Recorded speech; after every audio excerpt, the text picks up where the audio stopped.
Good evening, sir. Good evening, Rupa. What will you do after completion of our class? After completion of class, I go to my home. Yeah. I will make egg roasted bread. Okay. How will you prepare? Can you explain? Yes, sir. First, I will. I will turn on stove, and I'll keep pan, and I'll Yeah. sprinkle oil on it, and I'll roast the bread, Okay. few breads.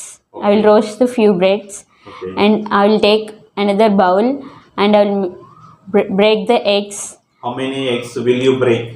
according to quantity of the breads. Okay. How many I want.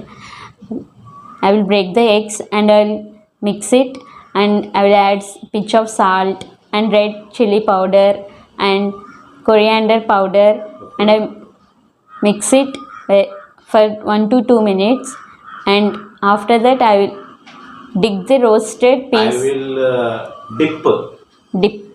I will dip the roasted bread piece in it, and again I roast it, and I will take it off after 2 to 3 minutes. Okay. How many will you eat today?